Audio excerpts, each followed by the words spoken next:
tentang pemberantasan tindak pidana korupsi junto pasal 65 ayat 1 KUHP dan pasal 12 huruf B Undang-Undang RI Nomor 31 Tahun 1999 menjatuhkan pidana terhadap terdakwa R.A. Latif Amin Imron berupa pidana penjara selama 12 tahun dan pidana denda sebesar 500 juta rupiah subsidiar pidana kurungan pengganti selama 6 bulan untuk membayar uang pengganti sebesar 9.712 juta rupiah dengan ketentuan jika terdakwa tidak membayar uang pengganti dalam kurun waktu 1 bulan sesudah putusan pengadilan telah memperoleh keputusan tetap, maka keputusannya dapat disita oleh jaksa dan dilelang untuk menutupi uang pengganti tersebut.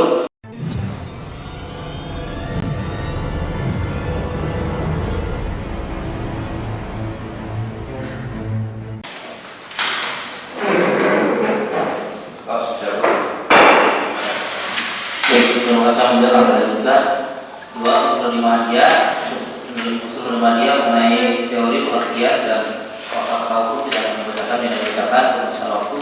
Pada pokoknya usul telah tertulis dan serasa dan meyakinkan bahwa terdakwa telah menerima uang dari Salman Hidayat sebesar 125 juta rupiah melalui Erwin Yusuf dan telah menerima uang dari Hussein Jamili sebesar 50 juta rupiah melalui Erwin Yusuf.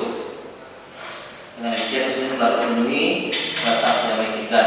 3. Unsur padahal diketahui atau diduga bahwa hal tersebut diberikan sebagai akibat atau disebabkan karena telah melakukan atau tidak melakukan sesuatu dalam jabatan yang bertentangan dengan kewajibannya mengenai pengertian teori pendapat ahli dan sebagainya tidak kami bacakan yang dibacakan disebut juga dengan fakta hukum dengan dibacakan dalam waktu berdasarkan uraian dalam tuntutan ini.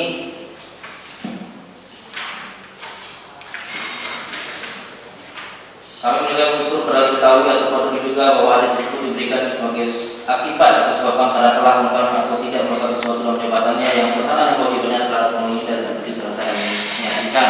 Unsur keempat, unsur pasal 65 ayat 1 KUHP tentang beberapa perbuatan yang sepanjang sebagai perbuatan diri sendiri sehingga merupakan beberapa kejahatan mengenai teori pendapat hukum dan fakta hukum tidak dibacakan yang dibacakan. Berdasarkan fakta hukum kami uraikan di atas bahwa perbuatan terdakwa menerima uang dari saksi Salman Hidayat dan saksi Hussein Jamili merupakan perbuatan diri sendiri dan tindak pidana sendiri yang akan tetap terdakwa dari pemeriksaan dalam satu perdakwaan. Karena itu maka bergabungan beberapa perbuatan sebagaimana masuk pasal 65 ayat 1 KUHP telah terpenuhi dan terbukti secara sah dan demikian menurut hukum.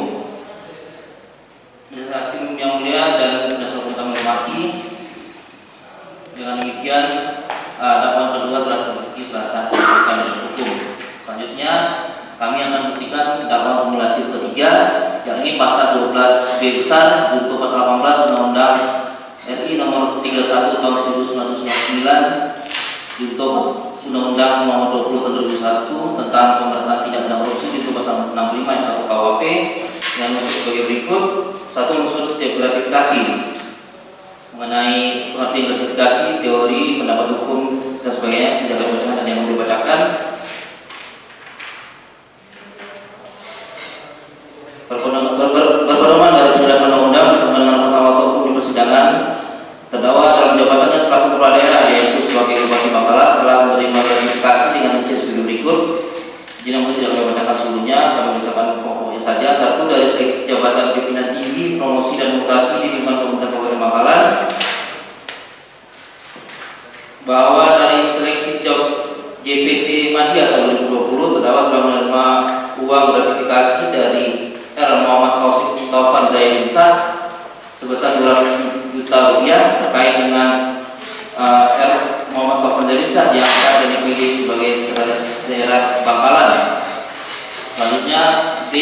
Terkait seleksi jabatan pimpinan tinggi pertama tahun 2020 dan 2021 terdakwa telah menerima uang gratifikasi dari 9 orang yang menjabat sebagai pimpinan tinggi pertama dengan total sebesar 1 miliar rupiah pada tanggal 10 Juli 2020, yakni dari Muawi Arifin sebesar 150 juta rupiah, dari Bagio Sumarta sebesar 150 juta rupiah, dari Anang Yulianto sebesar 100 juta rupiah, dari Iskandar Ahadian sebesar 100 juta rupiah, dari Anang Pradana sebesar 50 juta rupiah, dari Abdul Aziz sebesar 150 juta rupiah, dari Eko Setiawan sebesar 100 juta rupiah, dari Nurul Kristiani sebesar 100 juta rupiah, dan dari Ahmad Pranil Hamid sebesar 100 juta rupiah. Bahwa kemudian uang tersebut digunakan oleh terdakwa untuk diberikan kepada Muhammad Fahad selaku Ketua DPRD Kabupaten Bangkalan sebagai pembayar hutang pamjaya terdakwa sewaktu Pilkada Kabupaten Bangkalan tahun 2018. Bahwa kemudian terdakwa juga menerima uang gratifikasi dari Prianto pada sekitar bulan Desember 2021 sebesar 75 juta rupiah. Uang tersebut digunakan untuk kepentingan terdakwa dalam membiayai survei yang dilakukan oleh saksi Sairul Munir dan Ahmad Supran dari lembaga survei dari Integrity. C. Terkait promosi dan mutasi pejabat tahun 3 dan 4 tahun 2020, bahwa tahun 2020 terdakwa di Pemkab Bangkalan melaksanakan proses promosi dan mutasi jabatan sebanyak 48 kali. Dari mutasi promosi tersebut terdakwa menerima uang dokumen jabatan sebesar 1.120 juta rupiah yang dikumpulkan melalui Rusdi Sulihardono selaku PLT Kepala BKPSDM sekaligus orang terdakwa untuk melakukan jabatan tersebut. Selanjutnya saya membacakan yang dikatakan pembuatan tuntutan ini.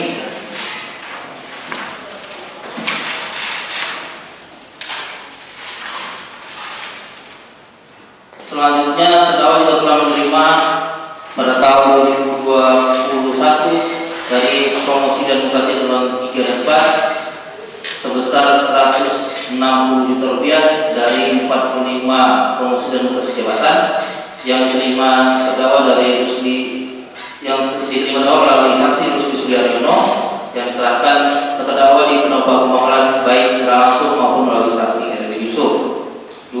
Dari uang setoran jasa dan rumah sakit umum daerah Sarifah Alhamdulillah Kabupaten Bangkalan bahwa terdakwa di tahun 2020 hingga tahun 2022 telah menerima uang dari saksi Nunuk Kristiani selaku Direktur Rumah Sakit Umum Daerah, yakni setelah rutin setiap bulan kepada terdakwa sebesar 20 juta rupiah, sehingga terdakwa hingga bulan Mei 2020 dari bulan Mei 2020 hingga tahun 2022 telah menerima setelah rutin dari Nunuk Kristiani sebesar 560 juta rupiah yang terdakwa terima melalui Erwin Yusuf. Selanjutnya 3. Dari setelah fee para kontraktor atau rekanan yang melaksanakan pengadaan barang dan jasa di Pemkab Bangkalan, di mana fakta hukum bahwa sejak tahun 2020 sampai dengan tahun 2022 terdakwa telah menerima fee dari para kontraktor dan rekanan yang melaksanakan pengadaan barang dan jasa di Pemkab Bangkalan dengan uraian sebagai berikut. Tidak akan membacakan semua yang dibacakan bahwa dari pengajian proyek tahun 2020 terdakwa melalui saksi episodik mengumpulkan fee dari para kontraktor yang kemudian digunakan untuk kepentingan terdakwa, yakni 1 dari proyek pembangunan gedung DPRD lanjutan sebesar 1.210 juta rupiah dan 2 peningkatan jalan anak-anak Pandana sebesar 130 juta rupiah, sehingga dengan total yang terima terdakwa tahun 2020 adalah 1.380 juta rupiah. Episodik dinamakan kepada terdakwa dan kemudian uang tersebut digunakan untuk kepentingan terdakwa, yaitu untuk mengurus kasus kambing ditawar di dari Bangkalan dan untuk pembayaran cicilan mobil kepada MPH yang merupakan mobil yang menggunakan untuk pihak yang sukses terdakwa saat pilkada. Tahun 2021 terdakwa juga menerima fee melalui saksi episodik yang dikumpulkan oleh episodik, yaitu dengan dari 7 proyek yang mau dibacakan dengan total penerimaan 1.830 juta rupiah. Uang tersebut kemudian digunakan untuk terdakwa, yaitu pembayaran pelunasan cicilan mobil kepada MPH yang merupakan mobil yang digunakan tim sukses terdakwa saat pilkada dan diberikan kepada saksi Tias Pambudi untuk pengurusan mendapatkan proyek spam pada Kementerian PUPR. Pada tahun 2022 terdakwa melalui studi juga mendapatkan fee dari proyek pekerjaan pembangunan lanjutan kantor IKM sebesar 935 juta rupiah. Uang tersebut digunakan untuk terdakwa melalui studi, yaitu salah satunya untuk pembayaran cicilan hunian rumah yang terletak di Jalan Dharma Husada Indah, Mulyorejo, Surabaya, yang dibayar terdakwa kepada saksi Abdul Hafid. Bahwa selain menerima fee proyek dari kontraktor yang diterima melalui episodik, terdakwa juga menerima uang dari para rekanan yang melaksanakan proyek di Pemkab Bangkalan, yang mana uang tersebut digunakan terdakwa untuk pembayaran cicilan hunian rumah dengan sebagai berikut. A. Dari saksi Sukardi Fendi selaku Direktur CV Arasa sekaligus Ketua Asosiasi Kontraktor Nasional Bangkalan sebesar 60 juta rupiah pada tanggal 20 Januari 2022, dan saksi Terima Hidayat selaku Direktur CV Agra Raya sebesar 135 juta rupiah pada tanggal 29 Juni 2022. Pada demikian total menerima gratifikasi oleh terdakwa dari para rekanan dan kontraktor dari tahun 2020 sampai 2022 adalah sekitar 4.340 juta rupiah. 4. Dari setoran para kepala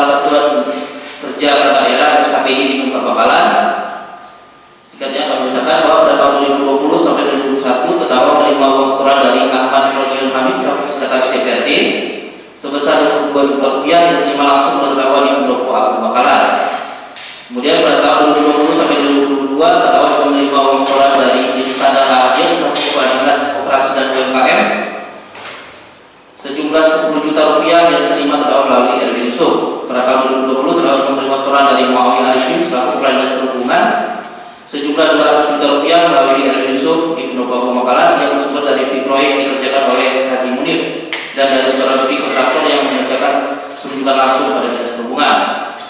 Pada tahun 2020 Terdakwa menerima uang setoran dari saksi Rusdi Subiharyono sebesar 650 juta rupiah yang berasal dari fee proyek pengadaan barang jasa di Dinas Perdagangan Pamekalan.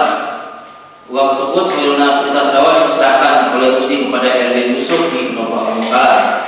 Berdasarkan pasal di atas, maka ditentukan total gratifikasi yang diterima terdakwa adalah sejumlah 9.137 juta rupiah. Penerimaan tersebut merupakan penerimaan jasa karena di luar penghasilan resmi terdakwa sebagai bupati Pamekalan.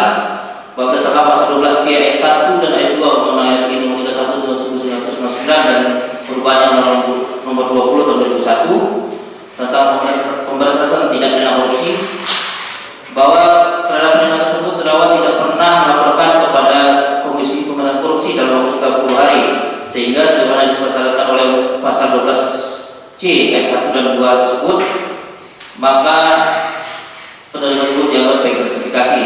Buat terhadap penyelamatan terdakwa yang menyatakan tidak pernah menerima gratifikasi berupa uang dari pejabat yang dipilih baik di PT Madya, PT Pratama, promosi dan mutasi eselon 3 dan 4 haruskan disampaikan yang atas berikut. Yang pada pokoknya penyelamatan terdakwa hanya berdiri sendiri karena bertentangan dengan keterangan saksi-saksi, antaranya saksi M. Taufan Zarinsa, saksi Rusdi Suwaryono, saksi Erwin Yusuf, saksi Moni, saksi Muhammad, saksi Islam Studio, dan seterusnya, sehingga cukup berasa untuk menyampaikan keterangan terdakwa tersebut. Buat terhadap penerimaan uang dari para kepala SKP dan dinas, baik dari saksi Ron Ahmad Amin, Skandal Arya, Muawiyah Al-Hashim, Rusdi Suwaryono, dan Kristiani, sebagian diambil terdakwa dengan tujuan untuk membiayai acara Forkopimda. Dengan demikian terdakwa menggunakan uang tersebut dan diterima dan digunakan dengan terdakwa. Karena penyelenggaraan sisa Forkopimda tersebut tidak menjadi kegiatan yang diprogramkan dalam rencana kerja pemerintah Bakalan.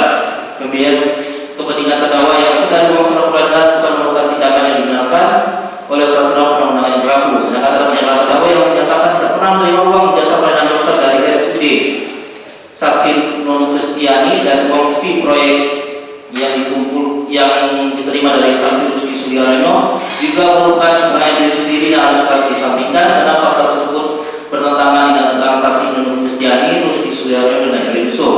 Bahwa terhadap penyelamatan terdakwa yang atas penerimaan fee dari setoran proyek para keterangan penanganan melalui saksi eksodik harus disampaikan dengan alasan berikut, bahwa berdasarkan keterangan dari para kepala dinas, operator pada pokoknya mengatakan bahwa eksodik adalah orang percaya dan terdakwa yang mengatur dan mengurus proyek di Kota Bakalan.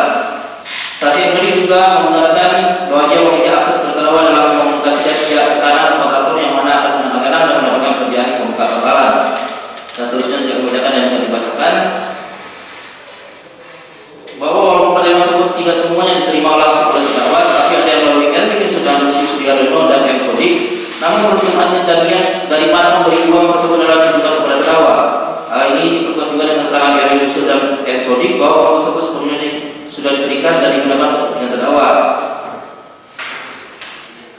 Sehingga kami berpendapat bahwa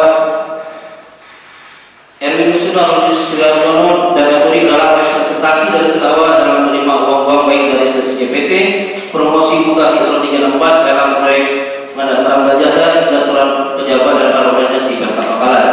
Berdasarkan uraian di atas, kami berpendapat bahwa setiap gratifikasi telah terpenuhi. 2. Unsur kepada pegawai negeri atau penyelenggara negara tidak membacakan yang dibacakan menjadi teori pengertian dan fakta hukum. Yang pada pokoknya bahwa terdakwa merupakan seorang pegawai negeri sekaligus penyelenggara negara. Dengan demikian unsur ini telah terpenuhi secara sah dan meyakinkan. 3. Unsur dianggap memberi suap apabila berhubungan dengan jabatan dan berlawanan dengan kewajiban dan tugasnya. Mengenai pendapat ahli teori hukum jurisprudensi tidak akan dibacakan dan tidak dibacakan. Itu juga dengan mengenai fakta hukum untuk skala waktu tidak dibacakan permohonan dalam surat tuntutan ini.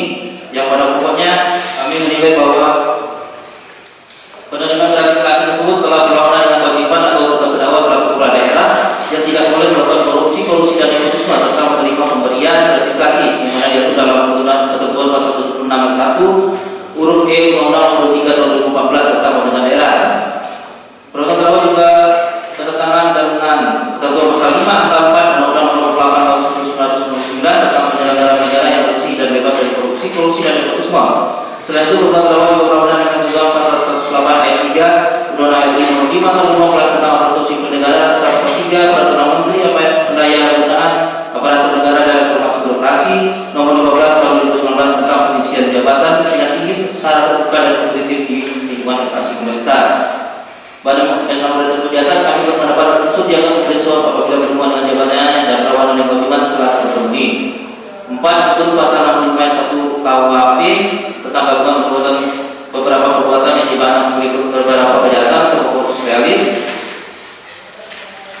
Mengenai teori pendapat hukum telah permuatan dalam tuntutan ini tidak ada kebenaran yang bisa dibacakan, bahwa dalam perkara ini telah dibuktikan terdakwa telah dalam jabatannya selaku Bupati Bangkalan pada kurun waktu tertentu, yakni dalam tahun 2020 sampai dengan 2022 telah menerima sejumlah gratifikasi dan berbagai pihak yang sebagai berikut. Tidak mengucapkan yang dibacakan.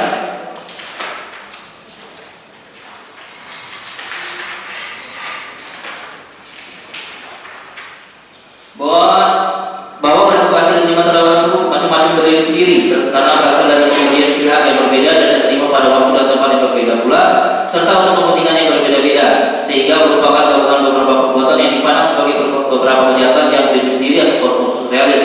Berdasarkan hal demikian, maka terhadap penerima gratifikasi ini dapat diterapkan ketentuan pasal 5 ayat 1 KUHP. Berdasarkan pembuktian pada usul di mana yang telah diuraikan di atas, kami menuntut umum berkesimpulan bahwa dakwa kumulatif ketiga telah dapat diputuskan secara sah dan yang mendukung. Selanjutnya dalam penerapan ketentuan pasal 18 Undang-Undang RI Nomor 31 Tahun 1999 yang diubah dan ditambah dengan Undang-Undang Nomor 20 Tahun 2021 mengenai pidana tambahan berupa pembayaran uang pengganti. Mengenai teori pendapat hukum dan penjelasan undang-undang yang dibacakan bahwa dalam perkara tersebut terdakwa telah terbukti menerima suap yang seluruhnya sejumlah 575 juta rupiah dari saksi Ahmad Mustaqim, Agus Sekaliandi, Bunda Diganto, Sami Hidayat dan Yusuf Jamili melalui saksi Eri Yusuf dan Rusdi Suliaryono. Bahwa terdakwa juga telah terbukti menerima gratifikasi yang seluruhnya berjumlah 9.137 juta rupiah dengan rincian berikut yang dibacakan. Bahwa dengan demikian keseluruhan perolehan uang suap dan gratifikasi oleh terdakwa pada perkara aku adalah sejumlah 9.717 juta rupiah. Atas penerimaan suap dan gratifikasi tersebut di atas, maka terdakwa sudah sepatutnya dibebankan uang pengganti sebesar uang yang diperoleh dari tindak pidana korupsi tersebut. Bahwa dalam perkara ini terdapat uang yang disetorkan kepada KPK dengan rincian berikut sebesar 1 miliar dari saksi Muhammad Fahad, sebesar 500 juta rupiah dari saksi Muhammad Fahad. Uang tersebut dapat digunakan sebagai pengurang uang pengganti terdakwa sebesar 23 juta rupiah dari Muhammad Taufan Zainisa. Uang tersebut haruslah dirampas untuk negara, namun tidak menjadi pengurang uang pengganti terdakwa karena diperoleh sendiri oleh saksi Muhammad Taufan Zainisa. Dan uang sebesar 150 juta rupiah yang disetorkan oleh Mas Sukron,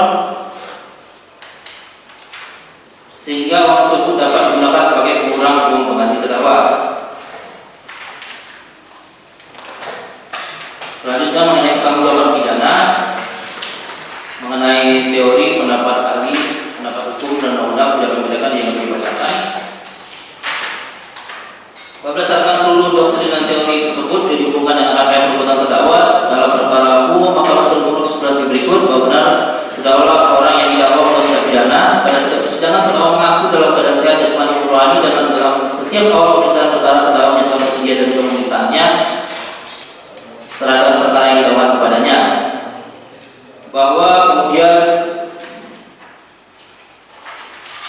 terdakwa adalah orang sehat jasmani rohani memiliki kemampuan untuk menginsafi hakikat dan tindakan hewannya, serta dapat menentukan pendapat sendiri atas tindakan apa yang akan dilaksanakan atau tidak, sehingga terdakwa memiliki kemampuan untuk mempertanggungjawabkan perbuatannya secara hukum. Bahwa selama persidangan berlangsung tidak ditemukan adanya alasan benar maupun alasan pemaaf yang dapat menghapus sifat pertanggungjawaban pidana pada diri terdakwa sebagaimana itu dalam KUHP, sehingga sudah sepatutnya terdakwa jadi pidana yang setimpal untuk mempertanggungjawabkan perbuatannya. Bahwa wujud kesalahan terdakwa semakin terlihat dari cara terdakwa menanggapi dan menjawab pertanyaan yang diajukan kepadanya selama persidangan, terutama ketika menjawab pertanyaan dari penuntut umum. Sikap dan mental terdakwa yang menjawab pertanyaan dengan cara tidak simpatik, terkesan taruh pada keterangan dan cenderung menyalahkan pertanyaan yang diajukan kepadanya, menunjukkan adanya upaya ofensif terdakwa untuk mengakukan kesalahannya. Hal ini sejalan dengan teori proyeksi psikologi yang dibuat oleh Sigmund Freud yang pada bukannya menyatakan sebagai berikut, tidak dibacakan yang dibacakan. Sikap terdakwa tersebut juga menunjukkan rasa tidak menanyakan terdakwa kepada persidangan yang dia ini. Padahal selama persidangan majelis hakim maupun penuntut umum telah mendapatkan dan memperlakukan terdakwa dengan baik, serta telah menghormati hak-hak terdakwa, bukan menempatkan terdakwa sebagai orang sekitar yang harus ditindak dan dipidana haknya. Majelis hakim yang mulia, terdakwa dan hukum yang kami hormati, selanjutnya kami akan membahas mengenai pidana tambahan, mengenai pencabutan seluruh atau sebagian hak tertentu atau penghapusan seluruh atau sebagian keuntungan tertentu yang telah didapatkan yang telah dapat diberikan sehubungan dengan kedudukan terdakwa sebagai bupati dalam tindak pidana korupsi pada perkara aku berpenalti dalam terdakwa tidak berpenalti dalam upaya pemberantasan Indonesia dalam membebaskan Indonesia dari tindak pidana korupsi. Namun nyatanya sesuai dengan fakta yang terdapat persidangan dan tertulis dalam ketentuan unsur pasal di atas, terdakwa Abdullah Amin Imron selama menjalankan kedudukannya tersebut melakukan tindak pidana korupsi menerima suap dan gratifikasi sebagaimana telah disebutkan pada saya di atas. Oleh karena itu, dapat menurut hukum jika kemudian majelis hakim memutus mencabut hak atas diri terdakwa untuk dipilih atau menduduki jabatan publik.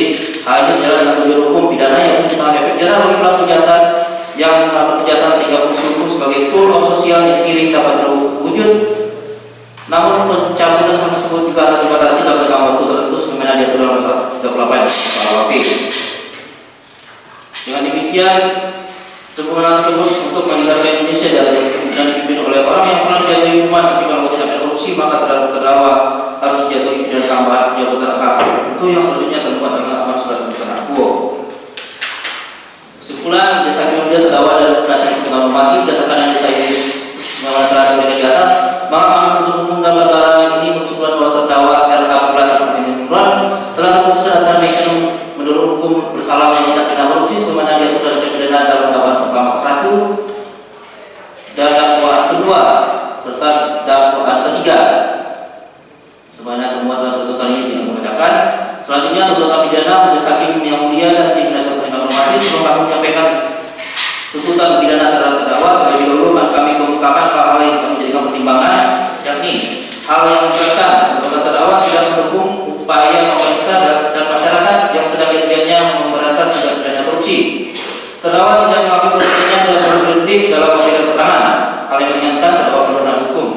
Berdasarkan hal tersebut di atas serta memperhatikan ketentuan peraturan perundang-undangan yang berkenaan dengan perkara ini, kami penuntut umum dalam perkara ini menuntut supaya majelis hakim pengadilan tindak pidana korupsi pada Pengadilan Negeri Surabaya yang memeriksa dan mengadili perkara ini memutuskan 1. Menyatakan terdakwa RK Abdullah Amin Imron bersalah melakukan tindak pidana korupsi sebagaimana diatur dalam pidana dalam pasal 12 huruf A Undang-Undang RI Nomor 31 Tahun 1999 tentang pemberantasan tindak pidana korupsi sebagaimana diubah dengan Undang-Undang RI Nomor 20 Tahun 2001 tentang pemberantasan tindak pidana korupsi junto pasal 65 ayat 1 KUHP dan pasal 12 huruf B Undang-Undang RI Nomor 31 Tahun 1999 sebenarnya telah diubah dalam Undang-Undang RI Nomor 20 Tahun 2001 tentang pemberantasan tindak pidana korupsi junto pasal 65 ayat 1 KUHP dan pasal 12 B junto pasal 18 Undang-Undang RI Nomor 31 Tahun 1999 yang telah diubah ditambah dengan Undang-Undang Nomor 20 Tahun 2001 tentang pemberantasan tindak pidana korupsi junto pasal 65 ayat 1 KUHP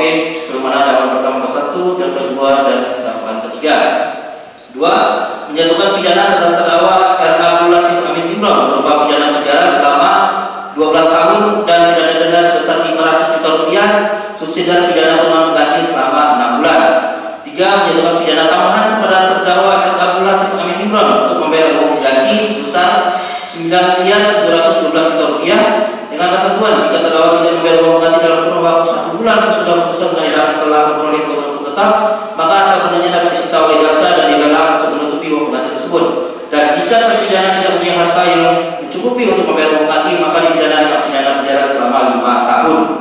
4. Menjatuhkan pidana tambahan kepada terdakwa RK Abdullah Amin Imron berupa pencabutan hak untuk dipilih dan dalam jabatan publik selama 5 tahun sejak terdakwa selesai menjalani pidana.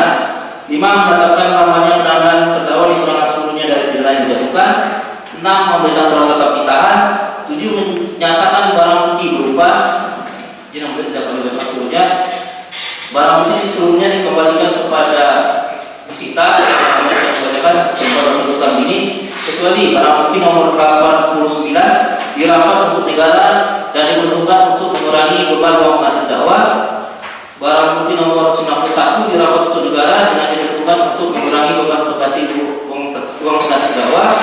Barang bukti nomor 93 dirampas untuk negara dan barang bukti nomor 138 dirampas untuk negara dengan diperuntukkan untuk mengurangi beban uang pengganti terdakwa.